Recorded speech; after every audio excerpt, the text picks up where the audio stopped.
meus amigos, tudo bem com vocês? Eu sou o Bruno Oliveira e esse é o canal onde a gente troca ideia sobre tudo que envolve o mundo dos carros, desde manutenção e cuidados até curiosidades e soluções simples para o seu dia a dia no volante. Se você curte conteúdo direto ao ponto e sem enrolação, já deixa o like, se inscreve aqui no canal e acompanha o vídeo até o final, porque tem informação que pode fazer a diferença para você e para o seu carro. Os carros chineses se diferenciam de outros carros estrangeiros por seu baixo preço, mas inúmeras críticas negativas fazem você duvidar de sua qualidade. Portanto, a pergunta: se vale a pena comprar um carro chinês, é relevante para muitos. Para responder a essa pergunta, é necessário comparar os carros chineses e seus concorrentes em vários parâmetros mais importantes, a fim de avaliar objetivamente qual deles é o melhor. Parâmetros para escolher um carro. Aqui está uma lista dos parâmetros mais importantes de qualquer carro: confiabilidade do motor, chassi, eficiência de direção, frenagem, a resistência da carroceria, potência do motor, consumo de combustível, velocidade máxima e tempo de aceleração, interior e ergonomia, estatísticas de avarias, confiabilidade do motor e do chassi. Os motores de carros americanos, alemães ou japoneses, produzidos nos anos 70 a 80 do século passado, eram caracterizados por uma vida útil enorme, independentemente do modelo ou da marca. Eles superavam facilmente a marca de 500 mil de quilômetros sem reparos, mesmo quando operavam na Rússia. No entanto, esses tempos acabaram e os motores dos carros estrangeiros modernos de classes econômicas dificilmente ultrapassam a barreira dos 300 mil quilômetros. Mais da metade dos motores quebra antes de atingir a quilometragem de 200 mil quilômetros. Isso também se aplica aos carros fabricados na Rússia. Poucos deles ultrapassarão a marca de 300 mil quilômetros sem reparos sérios no motor, independentemente da marca ou do modelo. Em comparação com seu histórico, os carros do Império Celestial parecem muito bons. A vida útil média do motor, da maioria dos chineses, é de 300 mil quilômetros, e pelo menos 2/3 dos carros ultrapassam esse limite. Na verdade, os chineses seguiram um caminho comprovado. Pegaram o motor mais confiável ou popular dos últimos anos, e com base nele, produziram suas próprias unidades. Essas unidades de potência não podem ostentar dados impressionantes sobre consumo de combustível e torque, mas mantêm as melhores qualidades de seus antecessores: confiabilidade e despretensão, que é um dos fatores mais importantes na Rússia. Por causa disso, não é incomum que apenas os emblemas na grade ajudem a distinguir um carro chinês de um carro europeu ou americano antigo. A mesma situação ocorre com o chassi. Os chineses usam os melhores desenvolvimentos de outros fabricantes, o que permite fazer uma suspensão decente e barata. Naturalmente, o trem de rodagem dos carros da classe Premium sempre será melhor do que o de um carro chinês barato. Mas a suspensão cumprirá sua tarefa de proporcionar um movimento mais ou menos suave. Graças à simplificação da suspensão, em comparação com carros mais caros, o trem de rodagem se torna mais confiável, o que é importante nas condições russas. Sim, e o custo das peças de reposição que são vendidas na Rússia por várias lojas de marcas de carros chineses é visivelmente mais baixo do que o dos carros europeus ou americanos. Eficiência do controle de direção e frenagem.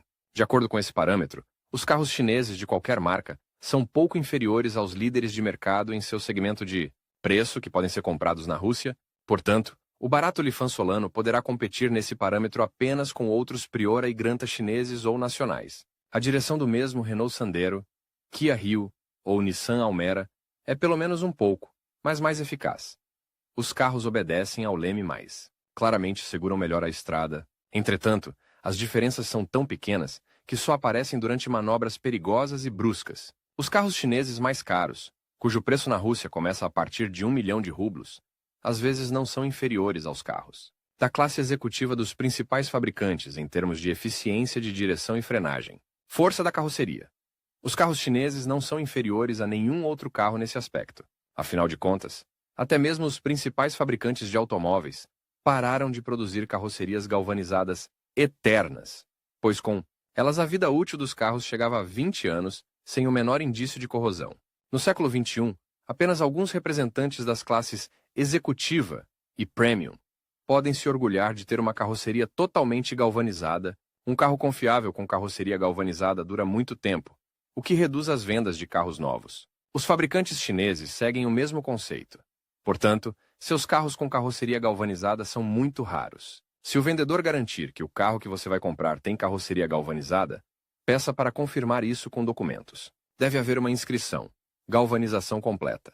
Se não houver essa inscrição, mas o vendedor apontar para alguns ícones incompreensíveis, é provável que apenas as soldas e algumas partes da carroceria sejam galvanizadas. Potência e velocidade. Os carros chineses econômicos são equipados com motores de baixa potência, graças aos quais o consumo de combustível é um pouco menor do que o de seus concorrentes. Além disso, o consumo de combustível é fortemente influenciado pelo estilo de direção, de modo que, nas mãos de um motorista habilidoso e cuidadoso, um carro potente consome menos combustível do que um carro urbano pequeno dirigido por um graduado em autoescola. É por isso que os carros chineses não são inferiores a nenhum carro estrangeiro da mesma classe quando dirigidos corretamente. Se precisar do carro mais rápido, entre os carros chineses, você encontrará vários clones de cupês esportivos famosos. Eles serão inferiores ao original em termos de qualidade, mas custarão de 2 a 3 vezes mais barato. E você terá de comprá-los não na Rússia, mas no exterior. Interior e ergonomia do salão. A indústria automobilística chinesa se desenvolveu graças à cópia dos melhores carros europeus, japoneses e americanos. Portanto, na maioria dos casos, a ergonomia do interior, mesmo em carros econômicos, é de alto nível. Seja qual for o carro que você escolher, todos os dispositivos nele estão localizados de forma conveniente, acessível e funcional. No entanto, o interior deixa muito a desejar, mas outros carros da classe econômica sofrem com isso. Os mesmos Renault Sandero e Kia Rio, que são os favoritos de muitos residentes russos, têm acabamento em plástico barato e tecido, barato em suas configurações básicas. Estatísticas de avarias de carros na China. Para coletar essas estatísticas, é necessário ler atentamente vários fóruns de proprietários de carros chineses, onde os usuários compartilham a experiência de operar seus carros. A causa mais comum de avarias nesses carros é a má qualidade dos contatos da fiação. Nesse aspecto, os carros chineses são inferiores, em confiabilidade não apenas aos carros estrangeiros, mas até mesmo aos carros fabricados na Rússia. As estatísticas de avarias de outras unidades estão no nível dos produtos Avetovaz, porque um carro pode rodar mais de 200 mil quilômetros sem avarias graves, e o outro vai quebrar depois de 50, 100 mil quilômetros. Além disso, essa situação às vezes é característica não apenas dos carros chineses ou russos, mas também dos carros de fabricantes, europeus ou japoneses sólidos. Se você deve comprar um carro chinês, agora você pode responder de forma independente à pergunta. Você deve comprar um carro chinês? Se você precisa de um carro barato e não se sente constrangido com possíveis avarias, um carro chinês é uma boa escolha. Afinal, o mundo todo usa computadores chineses, que são mais baratos que os americanos, japoneses ou europeus. Além disso, um carro novo, mesmo um chinês, é mais confiável do que qualquer carro estrangeiro antigo.